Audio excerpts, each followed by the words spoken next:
ಶುಭೋದಯ ಮಕ್ಕಳೇ. Okay, very good. ನಿಮಗೆ ಕತೆ ಹೇಳ್ಬೇಕಾ ಪಾಠ ಮಾಡ್ಬೇಕು? ಕತೆ ಹೇಳ್ಬೇಕು. ವಿಜ್ಞಾನದ ಪಾಠ ಬೇಡ ಈಗ, ಅದನ್ನು ಬೇಕು, ಕತೆನೂ ಬೇಕು.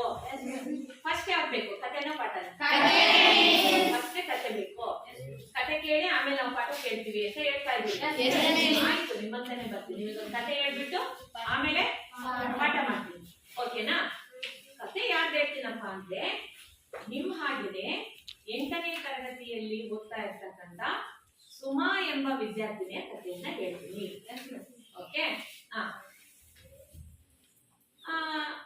ನೀವು ಶಾಲೆಗೆ ಬರುವಾಗ ಅನೇಕ ಬಾರಿ ಬೆಳಗ್ಗೆ ಒಳ್ಳೆ ಬರೋ ಟೈಮ್ಗೆ ಮಳೆ ಬರುತ್ತೆ, ಅಥವಾ ಶಾಲೆಯಿಂದ ಬಿಟ್ಟು ಮನೆಗೆ ಹೋಗುವಾಗ ಮಳೆ ಬರುತ್ತೆ. ಮನೆಯಲ್ಲಿ ತೊಯ್ಕೊಂಡು ಹೋಗ್ತೀರಾ, ನೆನ್ಸ್ಕೊಂಡು ಹೋಗ್ತೀರಲ್ವಾ? ಬಟ್ಟೆ ಎಲ್ಲ ನೆಂದಿರುತ್ತೆ, ತಲೆ ಎಲ್ಲ ನೆಂದಿರುತ್ತೆ, ನೆನ್ಕೊಂಡು ಮನೆಗೆ ಹೋಗ್ತೀರಾ ಅಲ್ವಾ?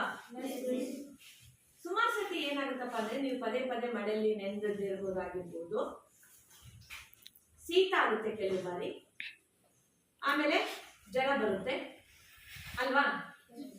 ಅದೇ ರೀತಿ ಸುಮಾರಿಗೂ ಸಹ ಒಂದು ಬಾರಿ ಜ್ವರ ಬರುತ್ತೆ. ಅವಳಿಗೆ ಎದ್ದು ಶಾಲೆಗೆ ಹೊರಡೋಕ್ಕಾಗೋದಿಲ್ಲ, ರೆಡಿ ಆಗ್ತಾ ಇರಲ್ಲ. ಅವಳು ತಾಯಿಗೆ ಹೇಳ್ತಾಳೆ, ಅಮ್ಮ ನನಗೆ ಯಾಕೋ ಸುಸ್ತಾಗ್ತಾ ಇದೆ ಅಂತೇಳಿ. ಸುಸ್ತಾಗ್ತಾ ಇದೆ ಅಂದಾಗ ಅವ್ರ ತಾಯಿ ಹಿಂಗೆಲ್ಲ ಮೈಯೆಲ್ಲ ಮುಟ್ಟೆಲ್ಲ ನೋಡ್ತಾರೆ, ಮೈ ಬಿಸಿ ಆಗಿರೋದು ಕಂಡು ಬಂತು. ಅಂದ್ರೆ ಸುಮಾರಿಗೆ ಜ್ವರ ಬಂದಿರುತ್ತೆ. ಜ್ವರ ಬಂದಾಗ ಅವ್ರ ತಾಯಿ ಏನ್ ಮಾಡ್ತಾರೆ, ಅವ್ರ ಮನೆಯಲ್ಲಿ ಒಂದು ಅಜ್ಜಿ ಇರುತ್ತೆ. ಅಜ್ಜಿಗೆ ಹೇಳ್ತಾರೆ, ಸುಮಾರು ಜ್ವರ ಬಂದಿದೆ ಅಂತೇಳಿ. ಈ ಕಡೆ ಅಜ್ಜಿ ಏನ್ ಮಾಡುತ್ತೆ, ಜ್ವರ ಬಂದಿದ್ಯಾ? ಹಾಗಾದ್ರೆ ಇದು ನೀನು ಹರಕೆ ಹೊತ್ಕೊಂಡಿದ್ದಲ್ಲ 3 ತಿಂಗಳ ಹಿಂದೆ, ಅದು ಹರಕೆ ತೀರ್ಸಿದೀಯ ನೀನು? ಅದಕ್ಕೆ ನೀನು ತೀರ್ಸಿಲ್ಲ, ಅದಕ್ಕೆ ನಿನ್ ಮಗಳಿಗೆ ಜ್ವರ ಬಂದಿದೆ. ಮೊದಲು ದೇವಸ್ಥಾನಕ್ಕೆ ಹೋಗಿ ಹರಕೆ ತೀರಿಸ್ಬಾ ಅಂತ ಹೇಳು.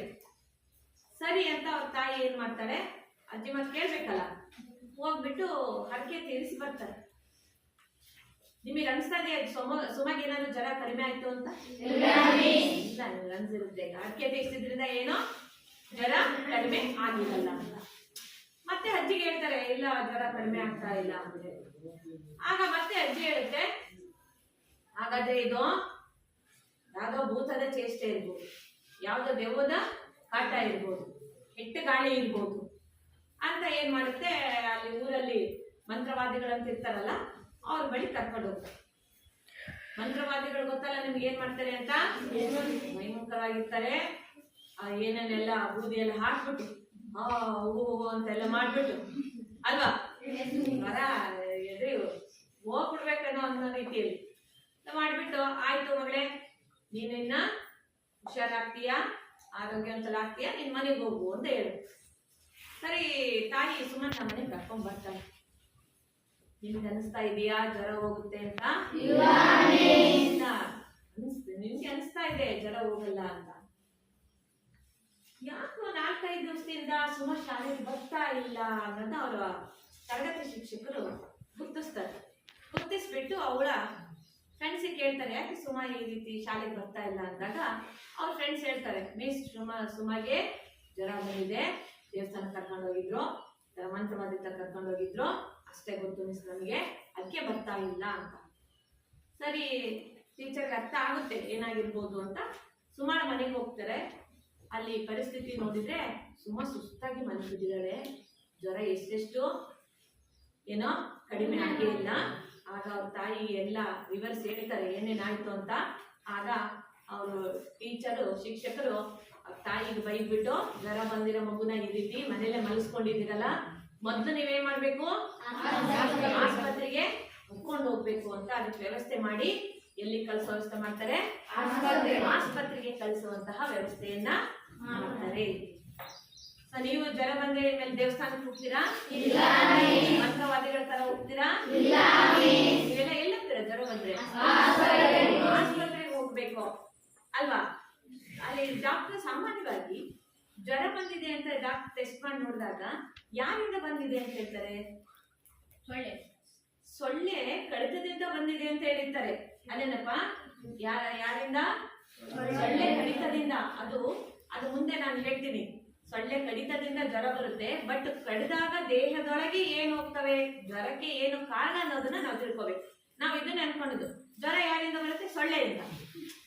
ಸೊಳ್ಳೆಯಿಂದ ಬರಲ್ಲ. ಸೊಳ್ಳೆ ಆ ಜ್ವರದ ರೋಗಾಣುಗಳನ್ನ ಒಂದು ದೇಹದಿಂದ ಇನ್ನೊಂದು ದೇಹಕ್ಕೆ ವರ್ಗಾವಣೆ ಮಾಡ್ತಕ್ಕಂಥವು. ಆದ್ರೆ ಜ್ವರವನ್ನ ದೇಹದಲ್ಲಿ ತರುವಂತಹ ಜೀವಿಗಳು ಬೇರೆನೆ ಇದ್ದಾವೆ. ಅಂತಹ ಜೀವಿಗಳು ನಮ್ ಕಣ್ಣಿಗೆ ಕಾಣಿಸ್ತವಂತ ಜೀವಿಗಳು ಕಾಣಿಸೋದಿಲ್ಲ. ಏನಂತ ಕರಿತೀವಿ ಆ ಜೀವಿಗಳನ್ನ? ಅಂತ ಕರಿತೀವಿ. ಸೂಕ್ಷ್ಮ ಜೀವಿಗಳು ಅಂತ ಯಾಕೆ ಕರಿತೀವಿ ಅವನ್ನ? ಕಣ್ಣಿಗೆ ಕಾಣಲ್ಲ. ಇಂಚರ ಏನ ಕೈ ಎತ್ತುತ್ತಾ ಇದೀಯಾ? ಏನ? ಬರೀ ಕಣ್ಣಿಗೆ ಕಾಣಲ್ಲ, ಅದಕ್ಕೆ ಹೊಂದಿರುವಂತ ಸೂಕ್ಷ್ಮವಾದ ದರ್ಶಕ ಇರಲಿ, ಅದರಿಂದ ಕಾಣಬಹುದು. ವೆರಿ ಗುಡ್ ಅಪ್ಪ, ನೀನ್ ಚೆನ್ನಾಗಿ ತಿಳ್ಕೊಂಡಿದೀಯಾ. ಬರೀ ಕಣ್ಣಿಗೆ ಕಾಣಲ್ಲ ಅಂತ ಹೇಳಿದ್ದವರು. ಕಣ್ಣಿಗೆ ಕಾಣಲ್ಲ ಅಂತ ಹೇಳಿದ್ರೆ ತಪ್ಪಾಗುತ್ತೆ. ಅವು ಚಿಕ್ಕ ಜೀವಿಗಳನ್ನಾಗ್ಲಿ ದೂರದಲ್ಲಿರ್ತಕ್ಕಂಥ ವಸ್ತುಗಳನ್ನಾಗ್ಲಿ ಕಣ್ಣಿನಿಂದಾನೇ ತಾನೇ ನೋಡೋದು. ಕೂತ್ಕೊಳ್ಳು, ಕಣ್ಣಿನಿಂದಾನೇ ನೋಡೋದು. ಆದರೆ ಇಂಚರ ಹೇಳಿದ ಹಾಗೆ ಬರೀ ಕಣ್ಣಿಗೆ ಕಾಣೋದಿಲ್ಲ, ಬರೀ ಕಣ್ಣಿಗೆ ಕಾಣೋದಿಲ್ಲ. ಹಾಗಾದರೆ ಯಾರ ಸಹಾಯದಿಂದ ಅಂತಹ ಜೀವಿಗಳನ್ನ ನೋಡ್ತೀವಿ? ಸೂಕ್ಷ್ಮದರ್ಶಕ ಯಂತ್ರದ ಸಹಾಯದಿಂದ ನೋಡ್ತೀವಿ. ಸೊ ನೀವು ಇವತ್ತು ಓದ್ತಕ್ಕಂಥ ಅಧ್ಯಾಯ ಯಾವುದು ಹಾಗಾದ್ರೆ? ಸೂಕ್ಷ್ಮ ಜೀವಿಗಳು.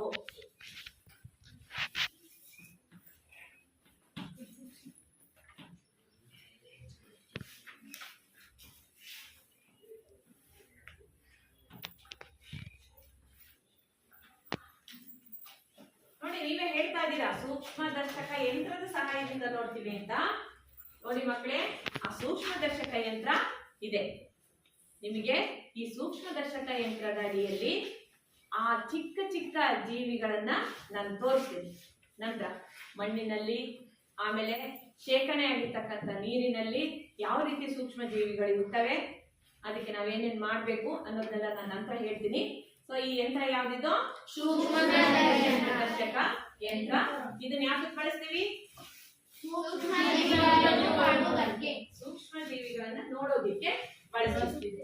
ನೋಡಿ, ಅಧ್ಯಾಯದ ಹೆಸರು ಏನಿದೆ? ಮಿತ್ರ ಮತ್ತು ಶತ್ರು. ಮಿತ್ರರು ಅಂದ್ರೆ ಯಾರು? ಸ್ನೇಹಿತರು, ನಮಗೆ ಒಳ್ಳೆದನ್ನ ಮಾಡೋರು, ಒಳ್ಳೆದನ್ನ ಬಯಸುವರು. ಶತ್ರುಗಳು ಅಂದ್ರೆ ನಮಗೆ ಕೆಡುಕನ್ನು ಮಾಡೋರು, ಅಪಾಯವನ್ನ ತರೋರು, ಕೆಡುಕನ್ನು ಬಯಸೋರು.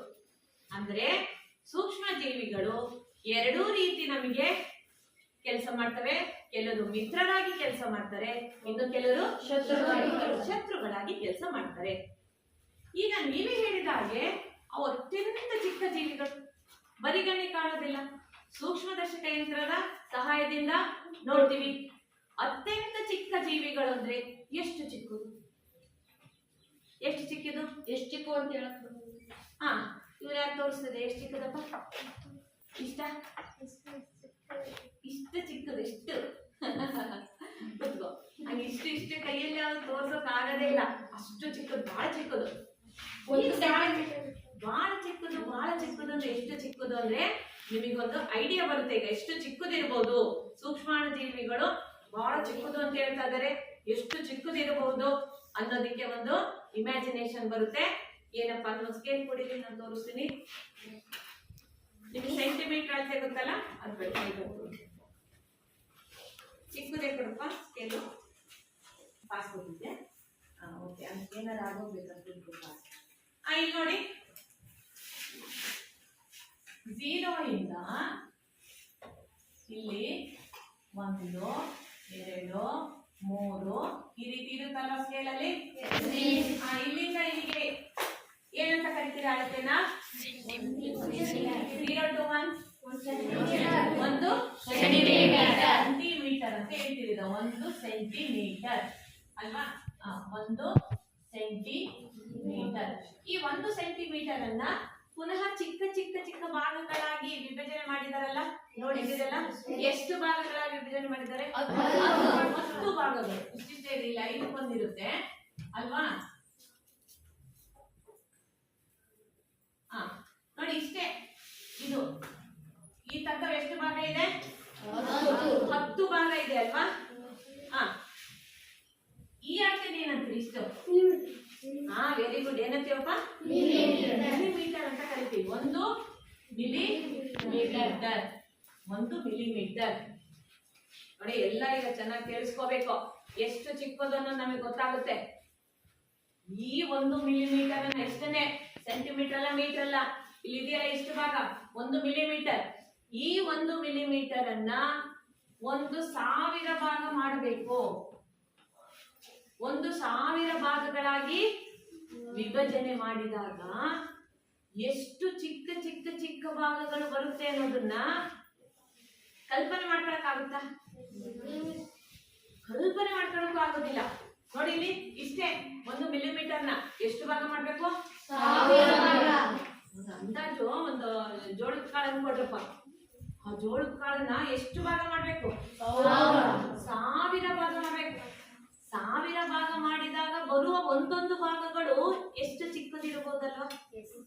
ಅದನ್ನ ನಾವೇನಂತ ಕರಿತೀವಪ್ಪ ಅಂತಂದ್ರೆ ಒಂದು ಮೈಕ್ರಾನ್ ಅಂತ ಕರಿತೀವಿ.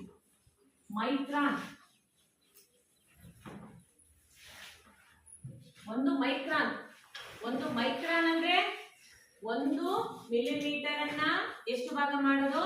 1000 ಭಾಗ ಮಾಡಿದಾಗ ಬರುವಂತಹ ಚಿಕ್ಕ ಚಿಕ್ಕ ಚಿಕ್ಕ ಭಾಗಗಳೇನಿದೆ ಅದನ್ನ ಮೈಕ್ರಾನ್ ಅಂತ ಕರಿತೀವಿ.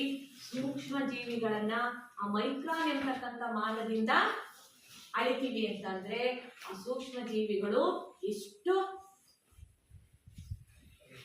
ಹೇಳಿ ಸಣ್ಣದಾಗಿರ್ತದೆ ಅಥವಾ ಚಿಕ್ಕದಾಗಿರ್ತವೆ ಅನ್ನೋದು ಗೊತ್ತಾಗುತ್ತೆ. ಸೂಕ್ಷ್ಮ ಜೀವಿಗಳನ್ನ ಯಾವ ಮಾನದಿಂದ ಅಳಿತೀವಿ? ಮೈಕ್ರಾನ್. ಒಂದು ಮೈಕ್ರಾನ್ ಅಂದ್ರೆ ಎಷ್ಟು? ಯಾರಲ್ಲಿ 1000 ಭಾಗ? 1 ಮಿಲಿಮೀಟರ್ ನಲ್ಲಿ 1000 ಭಾಗ. ನೋಡಿ, ಇಷ್ಟಲ್ಲೇ ಇಷ್ಟು ಸಣ್ಣಕ್ಕಿರ್ಬೋದಲ್ಲ? ಇಂತಹ ಸೂಕ್ಷ್ಮ ಜೀವಿಗಳು ಹಾಗಾದ್ರೆ ಎಷ್ಟು ವಿಧಗಳಿದೆ? ಅವುಗಳು ಯಾವ ಆಕಾರವನ್ನು ಹೊಂದಿರ್ತವೆ? ಅವುಗಳು ಯಾವ ರೀತಿಯ ಕಾಯಿಲೆಗಳನ್ನು ತರ್ತವೆ? ಅವು ಒಬ್ಬರಿಂದ ಒಬ್ಬರಿಗೆ ಹೇಗೆ ಸ್ಪ್ರೆಡ್ ಆಗ್ತವೆ ಅನ್ನೋದು ನಾವು ತಿಳ್ಕೊಳ್ಳೋಣ. ಅರ್ಥ ಆಯ್ತಾ? ಇದನ್ನ ಬರ್ಕೊಂಡಿದ್ದೀರಲ್ವಾ? ಬರ್ಕೊಂಡಿದ್ದೀರಲ್ವಾ? ಓಕೆ. ಸೂಕ್ಷ್ಮ ಜೀವಿಗಳನ್ನ ಪ್ರಮುಖವಾಗಿ 4 ಭಾಗಗಳಾಗಿ ವಿಂಗಡಣೆ ಮಾಡ್ತೀವಿ. ಆ 4 ಭಾಗಗಳು ಯಾವ್ದಪ್ಪ ಅಂತಂದ್ರೆ ನಾನೇನು ಬರಿವಾಗ್ಲೇ ನೀವು ಅದನ್ನ ಬರ್ಕೊಂಡ್ಬಿಡಿ.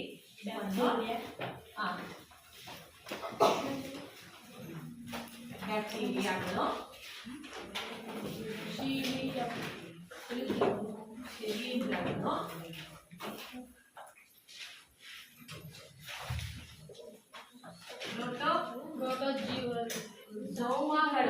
ಪ್ರೋಟೋಜೋವಾಗಳು ಹಾಗೂ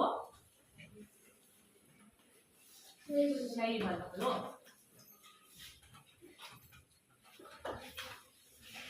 ಈಗ ಈ ಕಡೆ ಗಮನ, ನನ್ನ ಕಡೆ ನೋಡಿ. ನೋಡಿ, ಸೂಕ್ಷ್ಮ ಜೀವಿಗಳನ್ನ ಪ್ರಮುಖವಾಗಿ ಎಷ್ಟು ಭಾಗಗಳಾಗಿ? 4 ಭಾಗಗಳಾಗಿ ವಿಂಗಡಣೆ ಮಾಡ್ತೀವಿ. ಈ 4 ಭಾಗನೇ ಅಷ್ಟೇನಾ ಇರೋದು? 4 ವಿಧ ಅಷ್ಟೇನಾ ಇರೋದು? ಭಾಗಕ್ಕಿಂತ 4 ವಿಧ ಅಂತ ಹೇಳ್ಬೇಕು. 4 ವಿಧಗಳಾಗಿ ವಿಂಗಡಣೆ ಮಾಡ್ತೀವಿ ಸೂಕ್ಷ್ಮ ಜೀವಿಗಳ. ಏನಿದು? ವಿಧಗಳು. ಈ 4 ವಿಧಗಳನ್ನ ಬಿಟ್ಟು 4 ವಿಧಗಳಿಗಿಂತ ವಿಶಿಷ್ಟವಾಗಿರ್ತಕ್ಕಂಥ ಒಂದು ವಿಧ ಇದೆ, ವೈರಸ್. Very good. ನೀವು ಅದೇ ತಿಳ್ಕೊಂಡಿದ್ದೀರಾ? ಯಾವ್ದಲ್ಲ? ವೈರಸ್. ಇದನ್ನ ಯಾಕೆ ಸಪ್ರೇಟ್ ಬರಿತಾ ಇದ್ದೀನಿ? ಒಳ್ಳೆ ಪ್ರಶ್ನೆ ಕೇಳಿದೆ ಯಶ್ವಂತ್, ಅಲ್ಲಪ್ಪ?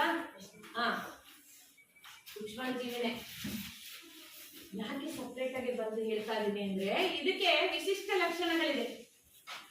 ಏನದು ವಿಶಿಷ್ಟ ಲಕ್ಷಣಗಳು ಅಂತಂದ್ರೆ, ವೈರಸ್ಗಳು ನೋಡಿ ಅತಿಥೇಯ ಜೀವಕೋಶಗಳಲ್ಲಿ ಮಾತ್ರ ಜೀವನ ನಡೆಸ್ತಾರೆ. ಅತಿಥೇಯ ಜೀವಿಗಳು ಅಂದ್ರೆ ಅತಿಥೇಯ ಜೀವಿಗಳಲ್ಲಿ ಮಾತ್ರ ಜೀವಂತವಾಗಿ ಇರ್ತವೆ. ಏನಿದು ಅತಿಥೇಯ ಜೀವಿಗಳು ಅಂತಂದ್ರೆ, ವೈರಸ್ಗಳು ಜೀವದಿಂದ ಇರೋದಿಕ್ಕೆ ಇನ್ನೊಂದು ಜೀವಿಯ ಆಶ್ರಯ ಬೇಕಾಗುತ್ತೆ. ಸ್ವತಂತ್ರವಾಗಿ ಇವು ಬದುಕಲಾರವು. ಜೊತೆ ಮಾತಾಡ್ಬೇಕು. ಸ್ವತಂತ್ರವಾಗಿ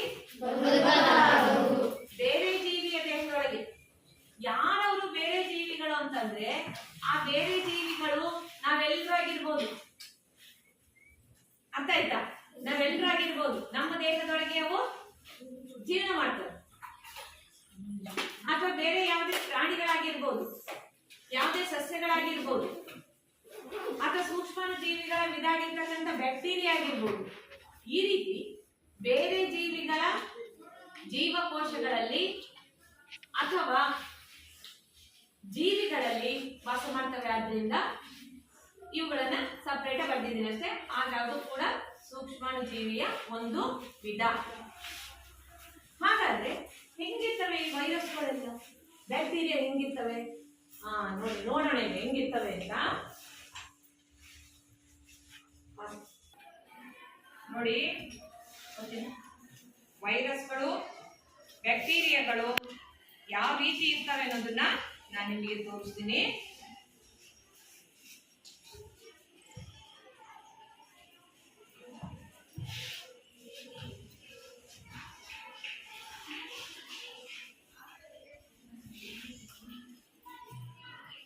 ನೋಡಿ, ನೀವು ಈ ರೀತಿಯ ಚಿತ್ರಗಳನ್ನ ಯಾವಾಗ ನೋಡಿದ್ರಿ ಅನ್ನೋದನ್ನ ಸ್ವಲ್ಪ ನೆನಪು ಮಾಡ್ಕೊಳ್ಳಿ. Very good. ಇದು ಟಿವಿನಲ್ಲಿ ಹಿಂಗೆ ರೌಂಡ್ ರೌಂಡ್ ಆಗಿಲ್ಲ ಬಂದಾಗಿತ್ತಲ್ಲ ಟಿವಿನಲ್ಲಿ ನೀವು ನೋಡುವಾಗ. Round round colour colour, blue colour, red colour ಅಲ್ವಾ? ಎಲ್ಲಾ ಕಲರ್ ಅಲ್ಲೆಲ್ಲ ಈ ರೀತಿ ಬರ್ತಾ ಇರ್ತಿತ್ತಲ್ವಾ? ನೋಡಿ ನೋಡಿ, ಇವೆಲ್ಲ ವೈರಸ್. ನೋಡಿ, HIV ವೈರಸ್ ಒಂದು ಕಾಲದಲ್ಲಿ ಇತ್ತು, ಈಗ ಬಹಳಷ್ಟು ಕಡಿಮೆ ಆಗಿದೆ. HIV ಅಂತಕ್ಕಂಥದ್ದು ಕೂಡ ಮಾರಣಾಂತಿಕ ಒಂದು ರೋಗ ಇತ್ತು. ಈಗ ಅಲ್ಲ, ಅದೇ ಪೂರ್ತಿ ಹೋಗಿಲ್ಲ, ಅದು ಪೂರ್ತಿ ಹೋಗಿಲ್ಲ. ಆಗ ಇದಕ್ಕಿಂತ ಬಹಳಷ್ಟು ಸಂಖ್ಯೆ ಕಡಿಮೆ ಇದೆ HIV ರೋಗಿಗಳು. ನೀವೆಲ್ಲಾದ್ರೂ ಮಾಧ್ಯಮಗಳಲ್ಲಿ ನೋಡಿದ್ರೆ, ಓದಿದ್ರೆ ಬಹಳ ಒಳ್ಳೇದು, ಅದು ತಿಳ್ಕೊಂಡಿದ್ರೆ. ಸೊ ಆಮೇಲೆ ಹೆಪಟೈಟಿಸ್ ಬಿ ವೈರಸ್ ನ ಚಿತ್ರಗಳನ್ನ ನೋಡಿ, ಹಾಗೇನೆ ಹೇಗಿದಾವೆ, ಒಳ್ಳೆ ಕಲರ್ಫುಲ್ ಆಗಿ. ಆಯ್ತಾ? ಎಬೋಲಾ ವೈರಸ್, ಎಬೋಲಾ ರೋಗಕ್ಕೆ ಕಾರಣವಾಗಿರ್ತಕ್ಕಂಥ ವೈರಸ್. ಇನ್ಫ್ಲೂಯೆಂಜಾ, ನಿಮಗೆ ಶೀತಕ್ಕೆ ಇನ್ಫ್ಲೂಯೆಂಜಾ ಕಾರಣ ಆಗಿರ್ತಕ್ಕಂಥ, ಇಲ್ಲಿ ನೋಡ್ತಾ ಇದ್ದೀರಾ blue colour, blue red, influenza virus. ಇವೆಲ್ಲ ವೈರಸ್ಗಳು.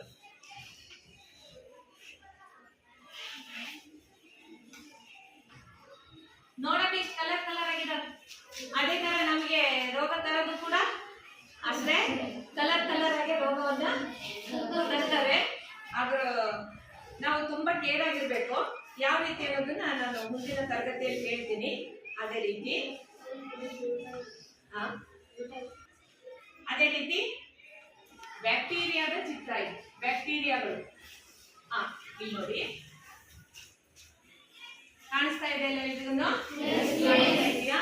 ಬ್ಯಾಕ್ಟೀರಿಯಾದಲ್ಲಿ ಅವರ ಆಕಾರಕ್ಕೆ ಸಂಬಂಧಿಸಿದಾಗೆ 3 ರೀತಿಯ ಬ್ಯಾಕ್ಟೀರಿಯಾಗಳನ್ನ ನೀವು ತಿಳ್ಕೊಂಡಿರ್ಬೇಕು. ಒಂದು ಈ ರೀತಿ ದುಂಡಾಕಾರವಾಗಿರುತ್ತೆ ಬ್ಯಾಕ್ಟೀರಿಯಾಗಳು. ಇನ್ನು ಕೆಲವು ದಂಡಾಕಾರದ, ನೋಡಿ ಇಲ್ಲಿ ದುಂಡಾಕಾರವಾಗಿದೆ. ಇನ್ನು ಕೆಲವು ದಂಡಾಕಾರದ ಬ್ಯಾಕ್ಟೀರಿಯಾಗಳಿರುತ್ತೆ.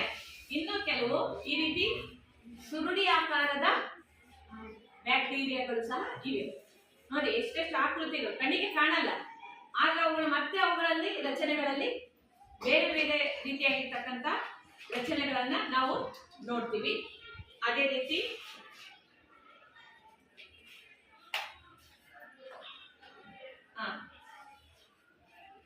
ಮೂರನೇದ ಪ್ರೋಟೋಜೋವಗಳು. ನಿಮಗೆ ಕೆಲವು ಪ್ರೋಟೋಜೋವಗಳದ್ದು ಪರಿಚಯ ಇದೆ. ನಾನು ಚಿತ್ರ ತೋರಿಸೋಕ್ಕೂ ಮುಂಚೆ ನೀವು 7ನೇ ಮತ್ತು 6ನೇ ತರಗತಿಯಲ್ಲಿ ರೆಗ್ಯುಲರ್ ಆಗಿ ಒಂದು ಪ್ರೋಟೋಜೋವದ ಚಿತ್ರವನ್ನ ಬರೀತಾ ಇದ್ವಿ. ಏಕಕೋಶ ಜೀವಿ ತುಂಬಾ ಸುಲಭವಾಗಿ ಬರೀಬಹುದು. ಯಾವ್ದು? ಯಾವ್ದು? ಅದು ಯಾಕೆ ತುಂಬಾ ಸುಲಭವಾಗಿ ಬರೀತಿದ್ರಿ ಇದನ್ನ?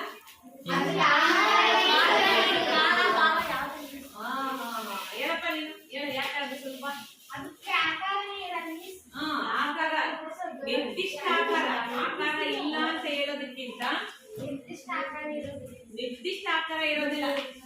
ಸಣ್ಣ ಮಕ್ಕಳು ಕೂಡ ಈ ರೀತಿ ದುಂಡಾಗಿ ಬರೋದು, ಸಣ್ಣ ಬರೆದ್ರೆ ಅದು ಏನಾಗ್ತದೆ ಅಂತ ಹೇಳ್ತಾ ಇದ್ರು ಅಲ್ವಾ. ನಿರ್ದಿಷ್ಟ ಆಕಾರ ಇರೋದಿಲ್ಲ. ಸೊ ಇಲ್ಲಿದೆ ನೋಡಿ. ಇದ್ಯಾವ್ದು ಜೀವಿ ಗುರುತಿಸ್ರಿ? ಅಮೀಬಾ. ಇದು ಇದನ್ನು ಬರ್ದಿದ್ದೀರಿ ನೀವು ಮಿಡ್ಲ್ ಸ್ಕೂಲ್ ಅಲ್ಲಿ. ಅಮೀಬಾದ ಜೊತೆ ಇನ್ನೆರಡು ಹೆಸರು ನಂಗೆ ಕಂಟಿನ್ಯೂ ಹೇಳ್ತೀರಿ. ಓಕೆ, ಈ ಚಿತ್ರ ನೋಡಿದ್ದೀರಾ? ನೋಡಿದಿಲ್ಲ? ಓಕೆ, ಇದು ಯುಗ್ಲಿನ ಹೆಸರು ಕೇಳಿದ್ದೀರಾ? ಯುಗ್ಲಿನ. ಅದ್ರ ಜೊತೆ ಇನ್ನೊಂದು ಹೆಸರು ಯಾವ್ದು ಕೇಳಿದ್ದೀರಾ? ಪ್ಯಾರಾಮೀಶಿಯಂ ಅಂತ ಹೆಸರು ಕೇಳಿದ್ದೀರಾ? ಸೊ ಏಕಕೋಶ ಜೀವಿಗಳಿಗೆ ಹಾಗಾದ್ರೆ ಉದಾಹರಣೆ ಅಮೀಬಾ, ಯುಗ್ಲಿನ ಮತ್ತು ಪ್ಯಾರಾಮೀಶಿಯಂ. ಓಕೆ, ಈಗ ನೋಡಿ ನಾಲ್ಕನೇದು ಯಾರು? ಶೈವಲನ ನೋಡಿದ್ದೀರಾ? ಯಾರು ನೋಡಿದ್ದೀರಾ? ನೋಡಿದ್ದೀರಾ? ಎಲ್ಲರೂ ನೋಡಿದ್ದೀರಾ? ನೀನ್ ನೋಡಿದ್ದೀಯಾ ಶೈವಲ? ನೀನ್ ನೋಡಿದ್ದೀಯಾ? ನಾನು ಹೇಳ್ತೀನಲ್ಲ ನೀನ್ ನೋಡಿದ್ದೀಯಾ ಅಂತೇಳಿ. ಮತ್ತೆ ಈ ಕಡೆಗೆ ಯಾರು? ನೀನ್ ನೋಡಿದೀಯಮ್ಮ ಶೈವಲ? ಇಲ್ಲ, ನೀನು ನೋಡಿದ್ದೀನಿ. ಹೆಂಗೆ ನಾನಿಷ್ಟು ಪರ್ಫೆಕ್ಟ್ ಆಗಿ ನೀನ್ ನೋಡಿದ್ದೀಯ ಅಂತ ಯಾಕೆ ಹೇಳ್ತೀನಿ? ನೀವ್ಯಾರು ಪಾಚಿ ನೋಡಿಲ್ವಾ? ಯಾವ ಬಣ್ಣದಲ್ಲಿದೆ? ಆಮೇಲೆ ನಿಂತ ನೀರಿನ ಮೇಲೆ ಹಸಿರು ಬೆಳೆಯುತ್ತಲ್ಲ, ಅದೇ ಶೈವಲ. ಪಾಚಿ ಅಂತ ನಾವು ಆಡು ಭಾಷೆಯಲ್ಲಿ ಹೇಳ್ತೀವಲ್ಲ, ಈಗ ಹೇಳ್ರಿ ಶೈವಲ. ನೋಡಿದ್ದೀರಾ? ನೋಡಿದೀಯಾ? ಅಲ್ವಾ? ನನಗೆ ನಿಲ್ಲಿಸಿ ನೀನ್ ನೋಡಿದ್ದೀಯಾ ಅಂತ. ನೀನ್ ನೋಡಿದೀಯಮ್ಮ? ಪಾಚಿ ನೋಡಿದೀಯಲ್ವಾ? ನಾನು ಅದು ಪಾಚಿ ಅದನ್ನು ಕೂಡ ನಿಮಗೆ ಮೈಕ್ರೋಸ್ಕೋಪ್ ಅಲ್ಲಿ ತೋರಿಸ್ತೀನಿ. ಈಗ ಅದು ಯಾವ ರೀತಿ ಇರುತ್ತೆ ಅನ್ನೋದನ್ನ ಈಗ ನೋಡಿ. ಹಾಗಾದ್ರೆ ಸಾಮಾನ್ಯವಾಗಿ ಶೈವಲಗಳು ಯಾವ ಬಣ್ಣದಲ್ಲಿ ಇರ್ತವೆ ಅಂತ ನಾವು ತಿಳ್ಕೋಬಹುದು? ಹಸಿರು ಬಣ್ಣದಲ್ಲಿ ಇರ್ತವೆ. ಸೊ ನೋಡಿ, ಎಲ್ರಿಗೂ ಕಾಣಿಸುತ್ತಾ ನೋಡಿ.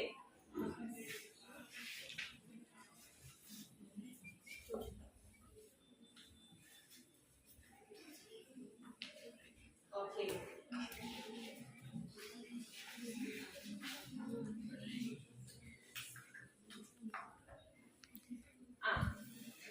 ನೋಡಿ ಇದೇ ರೀತಿ ನೀವು ನೋಡ್ತೀರಾ ಮೈಕ್ರೋಸ್ಕೋಪ್ ಅಲ್ಲಿ. ಇದೇ ರೀತಿ ಡಿಟೆಕ್ಟ್ ಮಾಡಿ ನಾನು ತೋರಿಸ್ತೀನಿ ನಿಮಗೆ. ಈಗ ಇದು ನೋಡಿರಿ, ಮೈಕ್ರೋಸ್ಕೋಪ್ ಅಲ್ಲಿ ನೋಡಿದಾಗ ನೀವು ಅದಕ್ಕೂ ಇದಕ್ಕೂ ಕಂಪೇರ್ ಮಾಡಿ, ಹೋಲಿಕೆ ಮಾಡಿ, ಆಯ್ತಾ? ಮೊದಲೆಲ್ಲ ಚಿತ್ರಗಳು ಯಾವ ರೀತಿ ಇದೆ, ಆಮೇಲೆ ಸ್ಲೈಡ್ಸ್ ಎಲ್ಲ ನೋಡ್ ಬಂದ್ರಿ, ಆಯ್ತಾ? ಓಕೆ, ಇದೇನು ಈಗ ನೀವು ನೋಡ್ತಾ ಇರೋದು ಶೈವಲಗಳಿಗೆ ಉದಾಹರಣೆ.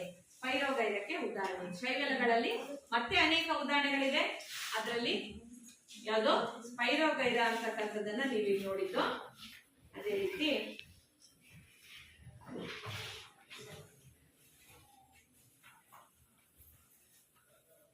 ನೋಡಿದ್ರ ನಾವು ನೋಡಿ.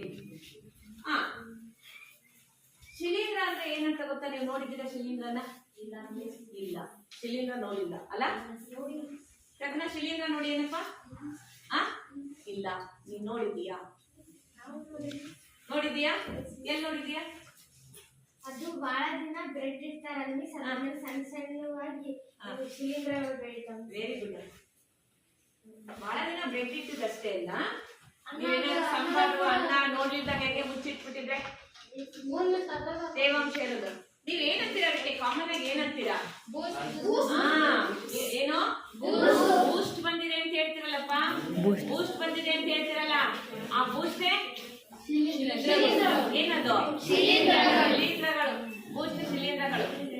ಹಾಗಾದ್ರೆ ಓಕೆ, ಎಲ್ಲರೂ ನೋಡಿದ್ದೀರಾ? ಈಗ ಚರ್ಚೆ ಮಾಡ್ಬೇಕು, ಓಕೆನಾ? ಹಾಗಾದ್ರೆ ಪ್ರಶ್ನೆ ನೋಡಿದೀಯಲ್ವಾ? ಬೂಸ್ಟ್ ನೋಡಿದೀಯಲ್ಲ? ಕೂತ್ಕೊಂಡು ಆಹಾರ ಪದಾರ್ಥಗಳಷ್ಟೇ ಅಲ್ಲ, ಈ ಚಪ್ಪಲಿ ಆಮೇಲೆ ಚರ್ಮದ ಬ್ಯಾಗ್ ಏನಾದ್ರು ಹೊರಗೆ ಇಟ್ಟಿರ್ತಕ್ಕಂಥ ಎಲ್ಲಾ ವಸ್ತುಗಳ ಮೇಲೂ ಏನು ಬೂಸ್ಟ್ ಬೆಳೆದಿರೋದನ್ನ ನೋಡಿದಿರಲ್ಲ? ನೋಡಿ,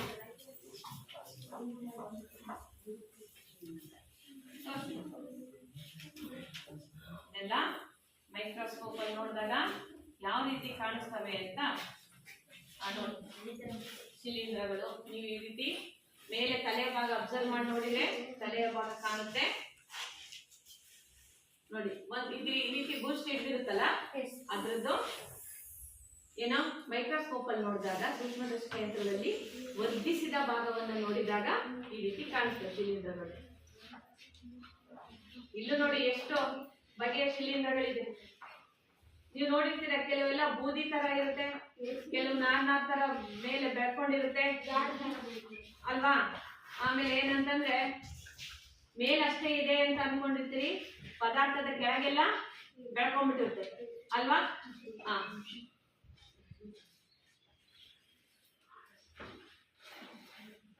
ನೋಡಿ ಈಗ ನೋಡಿ ಏನ್ ನೀವು ನೋಡ್ತಾ ಇರೋದು ಶಿಲೀಂಧ್ರಗಳು ಅಲ್ವಾ. ಸರಿ, ಎಲ್ಲಾದ್ರದ್ದು ಈಗ ಚಿತ್ರಗಳನ್ನು ನೋಡಿದ್ವಲ್ಲ ನಾವು, ನೋಡಿದ್ವಲ್ವಾ. ನಾವ್ ಇದ್ರಲ್ಲಿ ಅಷ್ಟೇ ಅಲ್ಲ, ಈಗ ನಾವು ಸೂಕ್ಷ್ಮದರ್ಶಕ ಯಂತ್ರಗಳಲ್ಲೂ ಕೂಡ ಯಾವ ರೀತಿ ಕಾಣುತ್ತೆ ಅನ್ನೋದನ್ನು ಸಹ ನೋಡೋಣ. ನೀವು ಅವಾಗ ಹೋಲಿಕೆ ಮಾಡ್ಬೇಕಲ್ವಾ. ಆದ್ರಿಂದ ಫಸ್ಟ್ ನಾನು ನಿಮ್ಗೆ ಇದರಲ್ಲಿ ತೋರಿಸಿದ್ದೀನಿ, ಮತ್ತೆ ನಾವು ಅದರಲ್ಲೂ ಕೂಡ ನೋಡೋಣ. ಮೈಕ್ರೋಸ್ಕೋಪ್ ಅಲ್ಲೂ ಕೂಡ ಇದನ್ನ ನೋಡೋಣ, ಮೈಕ್ರೋ ಆರ್ಗಾನಿಸಮ್ಸ್. ಓಕೆ, ನೋಡ್ಲಿಕ್ಕೆ ಎಲ್ಲರಿಗೂ ಆಸಕ್ತಿ ಇದೆಯಲ್ಲ? Very good. ಹಾಗಾದ್ರೆ ಎಲ್ಲಿರ್ತವೆ ಇವೆಲ್ಲ ಸೂಕ್ಷ್ಮ ಜೀವಿಗಳು ಅಂತ ಅನ್ಕೊಂಡ್ರಿ. ಈಗ ನಾವೇನಾರ ನೋಡಕ್ ಏನಾರ ಬೇರೆ ದೇಶಗಳಿಗೆ ಹೋಗ್ಬೇಕಾ? ಬೇರೆ ರಾಜ್ಯಗಳಿಗೆ, ಬೇರೆ ಊರುಗಳಿಗೆ ಏನಾರ ಹೋಗ್ಬೇಕಾ? ಎಲ್ಲಿರ್ತಾವ ಸೂಕ್ಷ್ಮ ಜೀವಿಗಳು? ನಮ್ಮ ಸುತ್ತಮುತ್ತಲಿನವೇ. ಎಲ್ಲ ಗಾಳಿಯಲ್ಲೆಲ್ಲ ಇರ್ತವೆ, ಗೊತ್ತಾಯ್ತಾ? ಗಾಳಿಯಲ್ಲಿ, ನೀರಿನಲ್ಲಿ, ಮಣ್ಣಿನಲ್ಲಿ ಅಲ್ವಾ. ಸೊ ಎಲ್ಲಾ ಕಡೆ ಸೂಕ್ಷ್ಮಾಣು ಜೀವಿಗಳಿದೆ. ಸೂಕ್ಷ್ಮಾಣು ಜೀವಿಗಳು ಇಲ್ಲದೆ ಇರ್ತಕ್ಕಂಥ ಪ್ರದೇಶನೇ ಇಲ್ಲ ಅಂತ ಹೇಳ್ಬೋದು. ಹಾಗಾದ್ರೆ ಎಲ್ಲಿ ಇರ್ತವೆ ಇವು ಪ್ರದೇಶ? ಓಕೆ, ಈಗ ನೋಡಪ್ಪ, ನಾವು ಹೆಚ್ಚು ದಿನ ಬಾಳಿಕೆ ಬರ್ಲಿಕ್ಕೆ ತರಕಾರಿಗಳು, ಹಾಲು, ಮೊಸರು ಅವನ್ನೆಲ್ಲ ಏನ್ ಮಾಡ್ತೀವಿ? ಸೊಪ್ಪು ಅವನ್ನೆಲ್ಲ ಎಲ್ಲಿರ್ತೀವಿ? ಫ್ರಿಜ್ ಅಲ್ಲಿ ಇರ್ತೀವಿ. ಫ್ರಿಜ್ ಅಲ್ಲಿ ಇಟ್ಬಿಟ್ಟು ನೀವೊಂದು ಅಬ್ಸರ್ವ್ ಮಾಡಿ ನೋಡಿ, ಒಂದ್ ವಾರ 10 ದಿವಸ ಬಿಟ್ಟು ನೋಡಿದ್ರೆ ಆ ಫ್ರಿಜ್ ಅಲ್ಲಿರೋ ತರಕಾರಿ ಕೂಡ ಕೆಟ್ಟೋಗಿರುತ್ತೆ, ಬೂಸ್ಟ್ ಬಂದಿರುತ್ತೆ. ನೋಡಿದ್ದೀರಿ ಯಾರಾದ್ರೂ? ಬೂಸ್ಟ್ ಅಂದ್ರೆ ಅತಿ ಶೀತ ಪ್ರದೇಶಗಳಲ್ಲೂ ಸಹ ಸೂಕ್ಷ್ಮಾಣು ಜೀವಿಗಳು ವಾಸ ಮಾಡ್ತವೆ. ಹಾಗಾದ್ರೆ ಎಲ್ಲೆಲ್ಲಿ ವಾಸ ಮಾಡ್ತವೆ ಇವು ಅಂದ್ರೆ, ಸೂಕ್ಷ್ಮ ಜೀವಿಗಳು ನೋಡಿ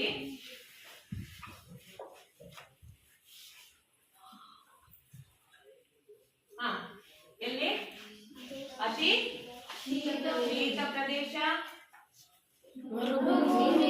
ಮರುಭೂಮಿಯಲ್ಲಿ ಎಲ್ಲಾ ಜೀವಿಗಳು ವಾಸ ಮಾಡಕ್ಕಾಗುತ್ತಾ? ಸೂಕ್ಷ್ಮ ಜೀವಿಗಳು. ಅತಿ ಚಳಿ ಇರೋ ಕಡೆ ಎಲ್ಲಾ ಜೀವಿಗಳು ವಾಸ ಮಾಡ್ತಾವ? ಸೂಕ್ಷ್ಮ ಜೀವಿಗಳು ವಾಸ ಮಾಡ್ತವೆ. ಆಮೇಲೆ ಇಲ್ಲಿ ನೋಡಿ, ನೋಡಮ್ಮ, ಕಾಣಿಸ್ತಾ ಇದೆಯಾ? ಈ ಕಡೆ ಏನಿದು? ಬಿಸಿ ನೀರ ಬುಗ್ಗೆ.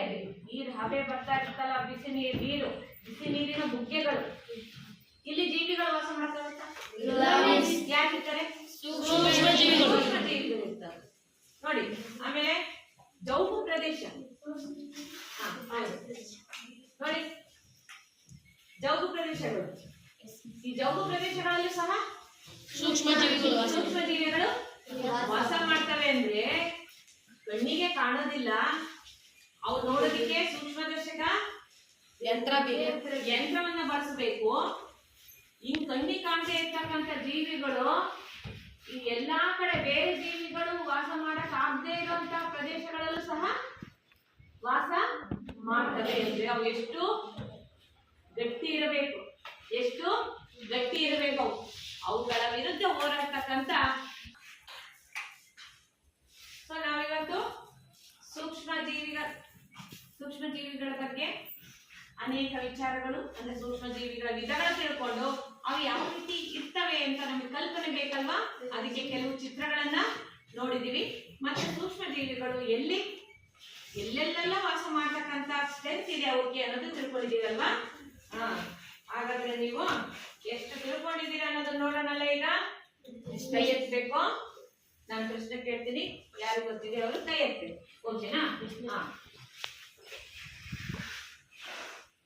ಸೂಕ್ಷ್ಮ ಜೀವಿಗಳು ಅಂದರೇನು? ತುಂಬಾ ಸಿಂಪಲ್ ಆಗಿರ್ತಕ್ಕಂಥ ಪ್ರಶ್ನೆ. ಯಶವಂತ ಕೈ ಎತ್ತಿದ್ದಾನೆ, ಈಚಲ ಕೈ ಎತ್ತಿದ್ದಾಳೆ, ಮತ್ತೆ ಇಬ್ರೇನ ಸೂಕ್ಷ್ಮ ಜೀವಿಗಳು ಎಂದರೇನು ಅನ್ನೋದಕ್ಕೆ ನಾನು ಅಷ್ಟೊಂದು ಹೇಳಿದ್ದೀನಿ.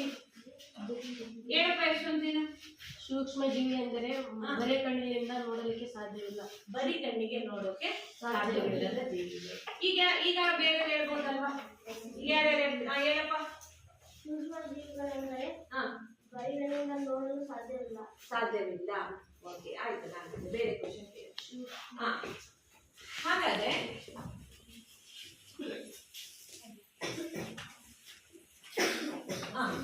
ಸೂಕ್ಷ್ಮ ಜೀವಿಯ ನೀವು ವಿಧಗಳನ್ನ ಯಾರು ಹೇಳ್ತೀರಾ? ಇದು ಬಹಳ ಜನ ಕೈ ಎತ್ತುತ್ತಾ ಇದ್ದೀರಾ. ಹೇಳಪ್ಪ, ನೀನ್ ಹೇಳಮ್ಮ.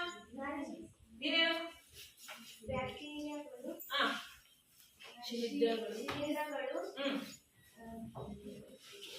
ಶೈವಲಗಳು ಮತ್ತು ಮತ್ತೆ ಇನ್ನೊಂದು ಯಾವ್ದು ಹೇಳಮ್ಮ? ಪ್ರೋಟೋಜೋವಗಳು. ಇದರಲ್ಲಿ ವಿಶಿಷ್ಟವಾಗಿರ್ತಕ್ಕಂಥ ಸೂಕ್ಷ್ಮಾಣು ಜೀವಿಗಳು ಯಾವ್ದಂತ ತಿಳ್ಕೊಂಡ್ವಿ? ಹೇಳಪ್ಪ. ವೈರಸ್ಗಳು ಸೂಕ್ಷ್ಮಾಣು ಜೀವಿದೆ, ಇದು ವಿಶಿಷ್ಟ ಗುಣವನ್ನ ಹೊಂದಿದೆ ಅಂತ. ಏನ್ ವಿಶಿಷ್ಟ ಗುಣ ಅಂತ ಹೇಳ್ತೀನಪ್ಪ? ಯಾವ ವಿಶಿಷ್ಟ ಗುಣ ಹೊಂದಿದೆ ಅದು ವೈರಸ್?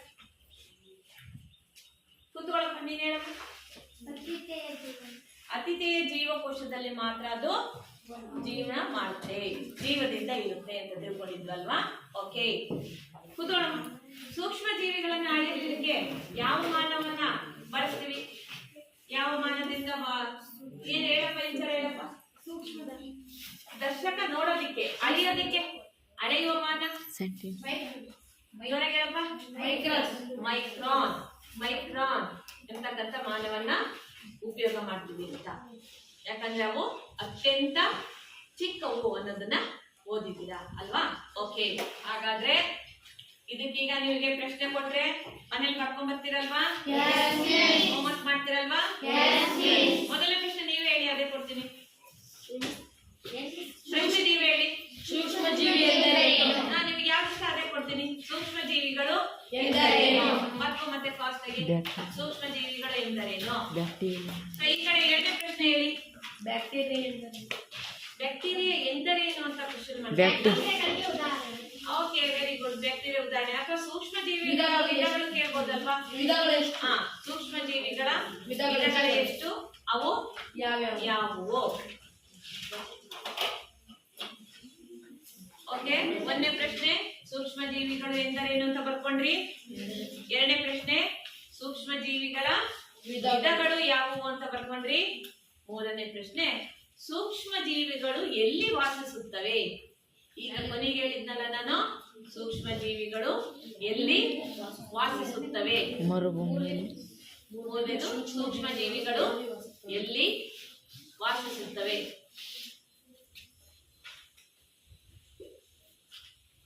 ಓಕೆ, ಇದಕ್ಕೆಲ್ಲ ಉತ್ತರ ಬರೀರಿ.